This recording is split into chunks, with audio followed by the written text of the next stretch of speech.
Welcome to Contingent Workforce Strategies LinkedIn group. And we're got another amazing topic for you today on Ask the Expert. And not only we have a great topic that is near and dear to my heart, it's a hot topic. We have an unbelievable guest who lives it and breathes it every day. So the topic is direct sourcing done internally. And our guest has been living and breathing direct sourcing as just his day-to-day now. And it's integral to their business. It's getting unbelievable talent directly into the program and to his business managers. Ryan Gemmill, thank you for coming on today and chatting about your program and some of the things you're doing that, I just find unbelievably innovative and, very creative as well. So thank you for coming on the show, Ryan. I'm so happy to be here, Jeff. Thanks for having me. And that's quite a kind introduction. I appreciate it. Hopefully I can live up to that. So Ryan's got tons of experience in staffing, consulting, and has been in the role for how many years now? I've been with North Highland it'll be 12 years in September. So it's been a long time, probably, getting on 18 in the, contingent talent staffing space. So that's all the gray hair you can see on the side. Exactly. It does. I color mine. I'm teasing it. But so, direct sourcing done internal, and, friends of mine have referred me to you, Ryan, and our conversations have been incredible talking on this topic. It's just like, you get it, right? And so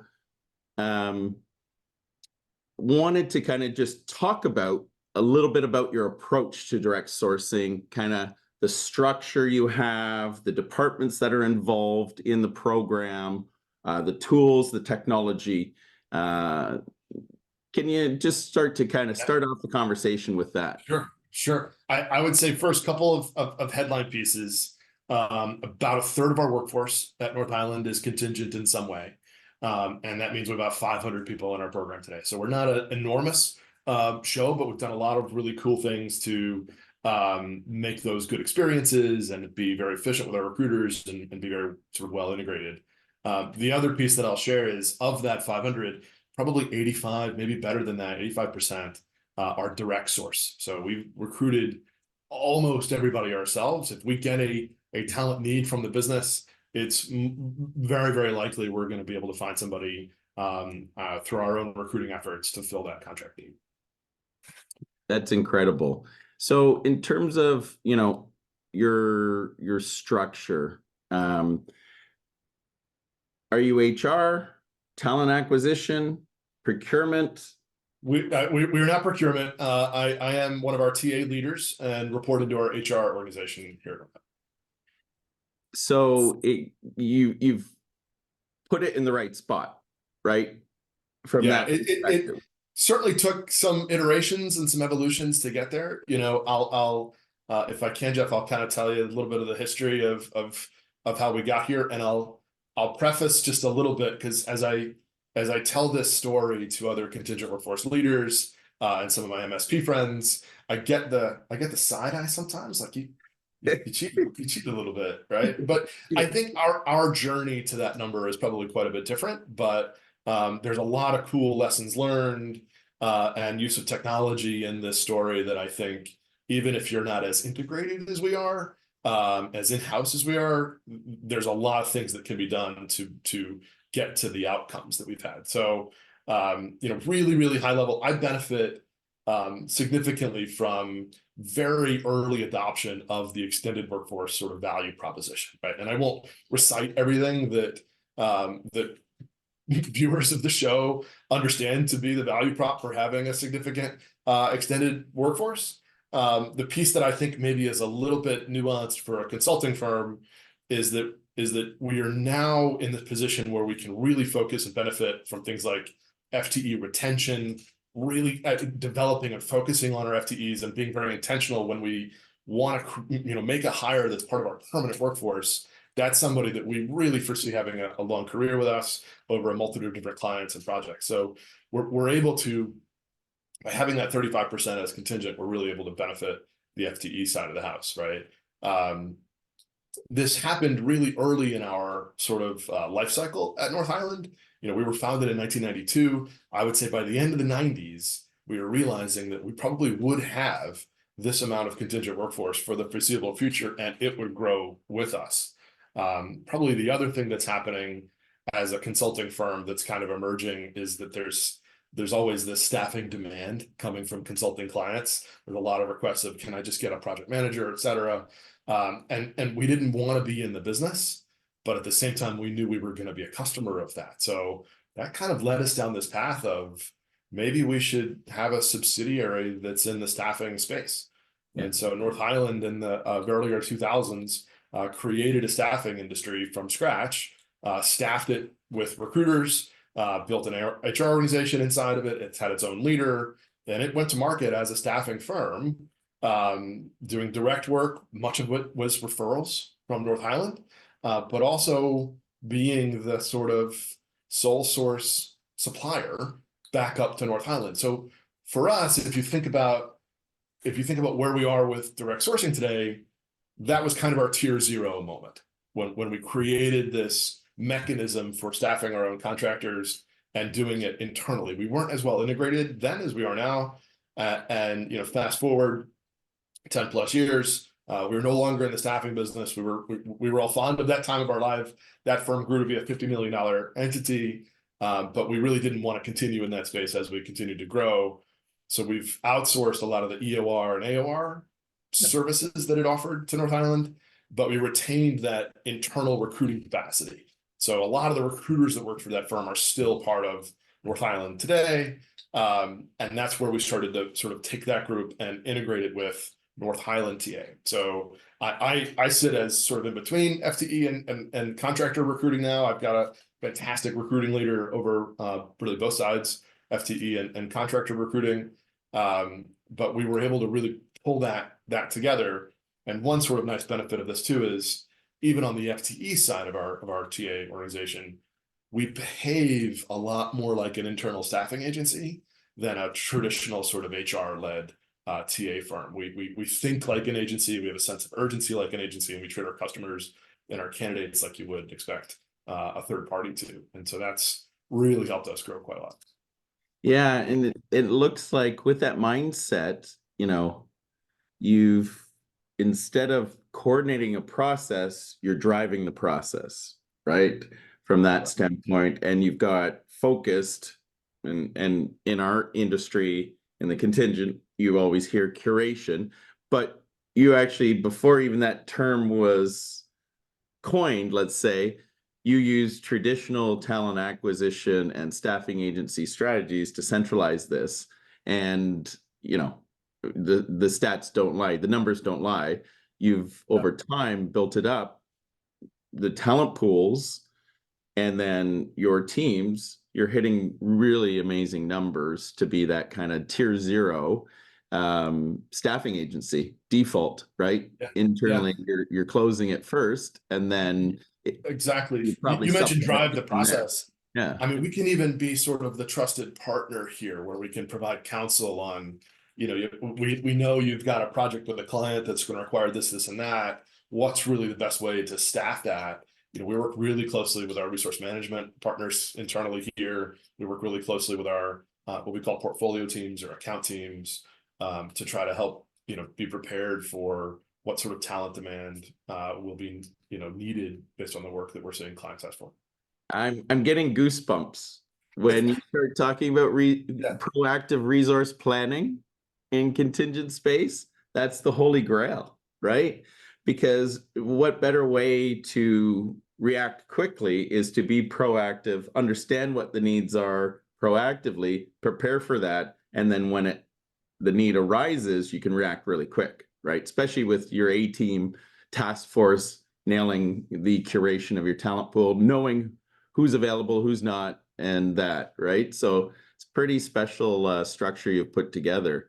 So, you know, I always say it's people, processes, and technology. And I know in our conversations, Ryan, you've really helped your team. So you've got a dedicated team focused on this, but you've really given them the tools to enable them to do those steps, be it engage and attract candidates into the talent pool, engage with them throughout the life cycle, and then, bring them into engagements.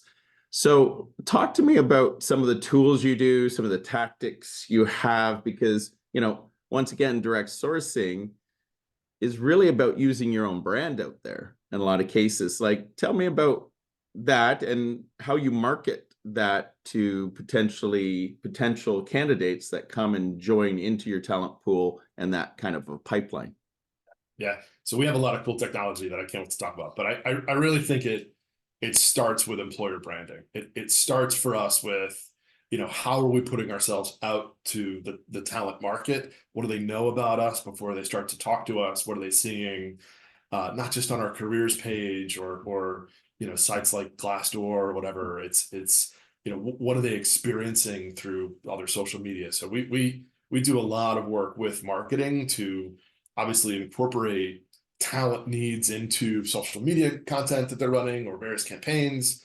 We have some really cool tools that help us as sort of constituents at North Highland. Everybody post content out to social media. And I would also argue employer branding doesn't always just have to be about careers, right? It letting people see the kind of work that we're up to and the accolades and the testimonials we're getting from clients. This has a really big impact on sort of desirability for folks to want to work here. And clicking over to the careers page and opting into the talent community often sort of follows in those steps when they have those experiences. There's lots of great data out there about likelihood to apply or to reply to a recruiter if somebody is already a follower of your brand. Like that stuff is all pretty widely known. We do a lot to sort of curate that employer brand message, whether it's been sort of make your mark with North Highland or leading the way to change. You see a lot of these things sort of get sprinkled out, and then we can use those partly because we're so internal to look at what are the experiences we're really offering to candidates during interviews, to contractors during their projects with us. I would argue pretty hard. You've got to be doing the things that you talk about in the brand, but part of being internal helps us with, hey, what you're describing in terms of an interview experience, I'm not sure we're going to do that. Here's really the process we want to follow if you want to land the talent that you're talking about trying to land at the firm. And so I think offering those things and being focused on branding first has been really key for us. Yeah, and it's amazing. So, we talked about where you sit in kind of an org chart, and you're in talent acquisition and HR. So you've nailed check mark. That's natural for a program to be in. And then that alignment with marketing. Yeah. And you talk about employment branding like it's second nature, but that is like another golden goose and holy grail that you're knocking off, because quite honestly, that alignment helps you, right? Engage with candidates, attract candidates. And so, if you are working closely with your marketing department, they're helping you with a lot of your tasks without you actually having to put up the budget for it. True story. Yeah. I mean, we probably talk to marketing every day. And it really helps us with our ability to attract folks. I would say, I mean, there's a lot that we're doing now that didn't happen overnight, right? I think really starting with the basics of employee value proposition, basics of, what do we want to have on our careers page? How do we talk about the good experiences that folks have had here? A lot of that was sort of the beginning. And then as we start to see commercial brand evolve and we make investments in that, it's quite a lot easier if you've been talking about employer branding to say, let's also not forget about this one component of that branding effort, right? And so I think, that's gotten us to where we are now. And what starts to happen is that you come up with really natural, probably not hard to do things that leverage that brand. So if the content is here, now I can talk about some nurture or drip campaigns to people that are in the talent community. Now I can talk about, how we continue to stay in front of people using a platform that already exists. So it was not one big lift overnight. It was a series of iterations and changes and improvements to what we had, with an eye towards sort of that as a priority.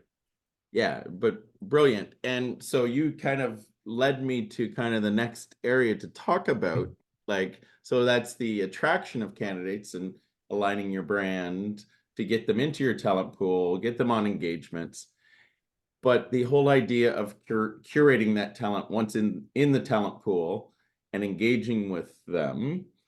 And, you know, I heard you say you actually work with marketing and use drip campaigns to engage with your talent to keep them active, top, like your brand top of mind with them, you know, feeling good about your brand as well. So when, you know, the job from North Highland comes in, generally you're that employer of choice versus some of the other options they may have. So talk to me about your curation process, your, you know, engagement process, getting people into that readiness for an active in your pool. I think the first thing, if we can, I'm eager to talk about technology. So if the first thing that really benefited us was investment in automation technology inside our ATS, right?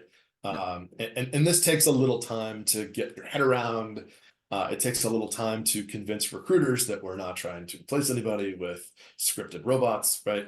And so we've now been in it for about 18 months, and one of the big pieces we wanted to look at is, hey, as long as we've been recruiting and as many candidates and contractors and you know, silver award winners, second runner-ups that we've had over our life cycle, there's an awful lot of people in our ATS. At one point there was, you know, a little over 500,000 records there.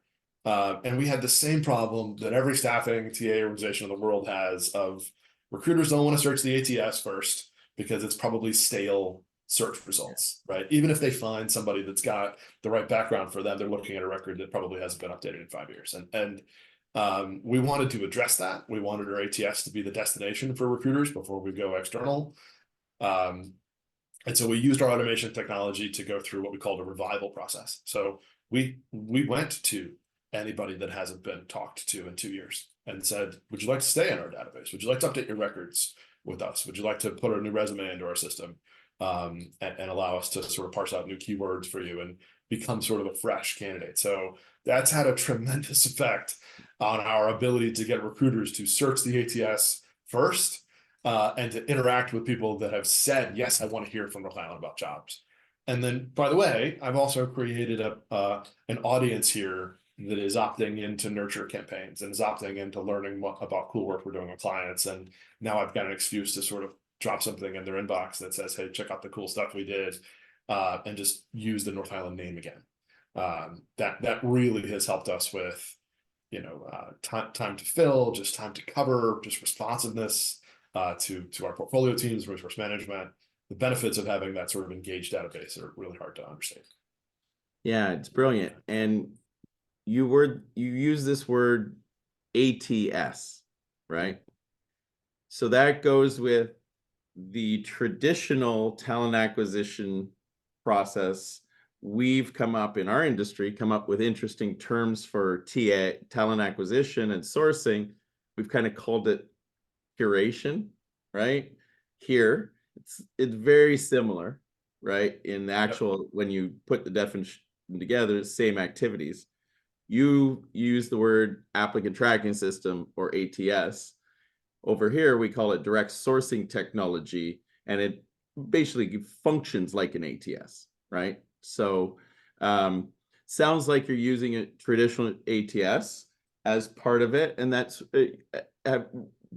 when you evaluated what tools to use, what did you find with the talent acquisition HR technology versus some of the technology that's up and coming and there's lots of marketing around it, when you did those comparisons of the technology? So I think one priority for us is we needed to be able to have staffing agency like workflows that sort of allow the contractor recruiting team to operate very much like an external staffing firm would, right? So as we see a contract need, it is, almost always coming from a specific client need. So all of a sudden we have a very staffing like ATS need. I think where we go beyond that a bit is number one, all of our FTE recruiting happens in the same tool. There's some work we've done to customize their workflow and their views of that database.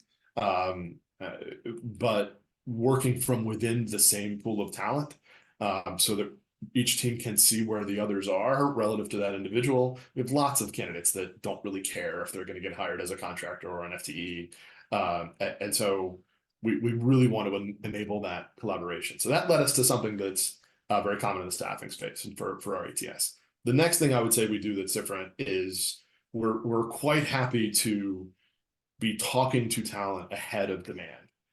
We find that, and pipelining, I think Jeff has this, it's become a little bit of a dirty word because we saw so much behavior of baloney job postings, right? We have a pretty strong adverse opinion of advertising roles we don't have. We would not be in that space.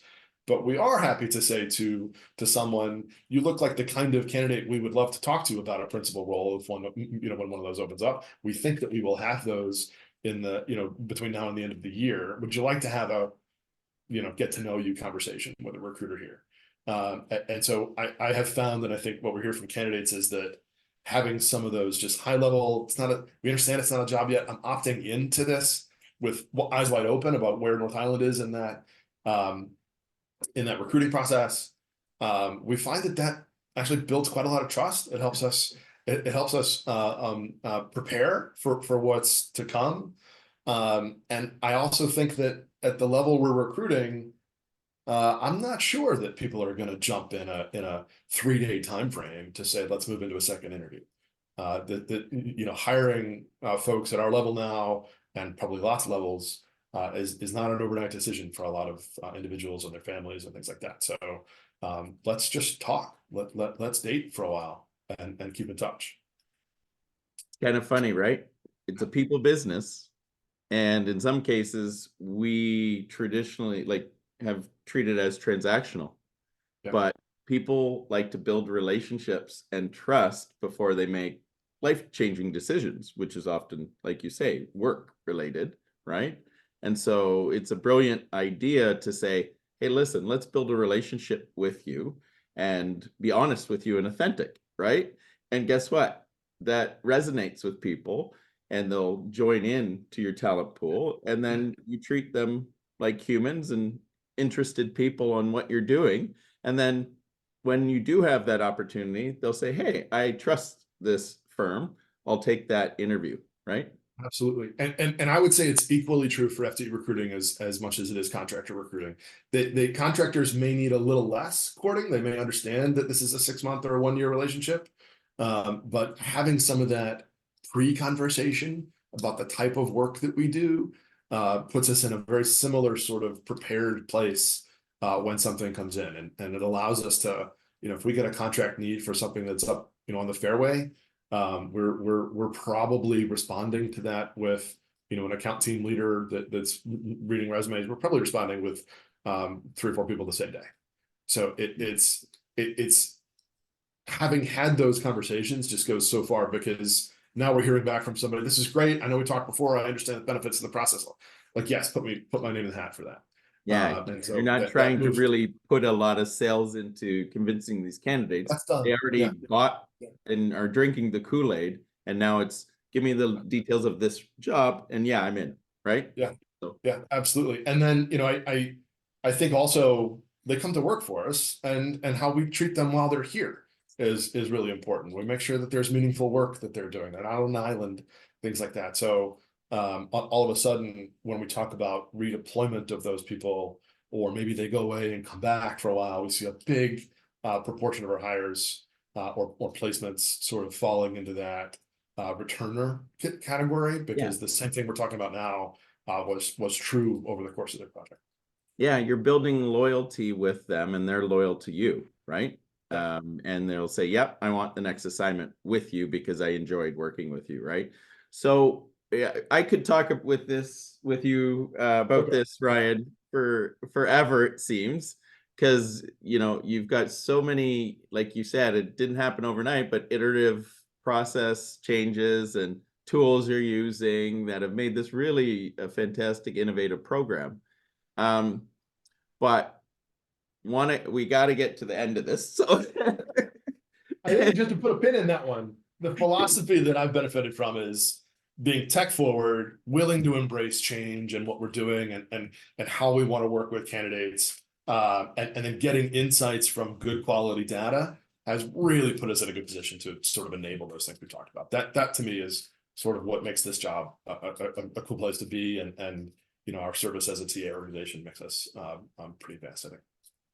So Ryan, like, I can't thank you enough sharing your thoughts, ideas. I know you live it every day, so you may not see it, but it's pretty special what you guys have built and how you think about it, how you've integrated, marketing into it, the redeployment, the trust building with your relationship with the folks so that they're happy to redeploy, and really focused, teams on this, right, as well.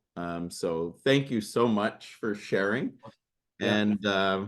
And we will be in touch again because I love this discussion with you. It's something that's near and dear to my heart, right? So yeah, I'm very proud of it. So happy to talk whenever you like, and always happy to network with others. Thanks again.